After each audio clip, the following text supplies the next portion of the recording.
In a world where loss can leave a soul enveloped in darkness, we meet David, a young man whose life was shattered by the passing of his beloved parents. At a rain-soaked funeral, his eyes, hollow with grief, spoke of a love lost and a purpose gone. In that lonely moment at the graves, every drop of rain echoed his despair, each flashback a reminder of happier times now buried in memory. As days turned into solitary nights within the confines of a dark, messy apartment, David's struggle deepened. With a mounting pile of bills and a future that felt undefined, he sank further into isolation. But sometimes, in the shadow of despair, a gentle light finds its way through. At his lowest, when the thought of giving up lingered on the edge of his mind, fate guided him to the door of a small church. There, in the quiet sanctuary, illuminated by a single steady candle, he encountered an old man whose words would change everything.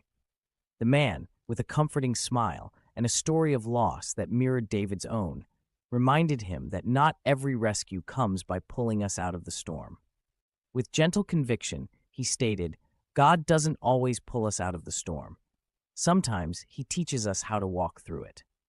Slowly, like the breaking of dawn after the darkest night, David began to rebuild his life.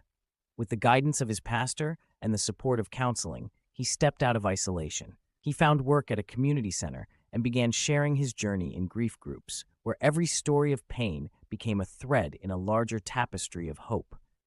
One day, by extending his hand to a young teen, Elijah, who had just endured his own heartbreak, David discovered that healing was not only for himself, but could be passed on as a beacon for others. Standing before a gathering of souls touched by loss, David shared his testimony. "I thought my life ended with my parents." He spoke with heartfelt sincerity, "but I now know that their love ignited a spark within me, and God transformed that spark into a sustaining fire." If you're walking through a dark tunnel right now, do not stop. Keep pressing forward, for the light is waiting at the end.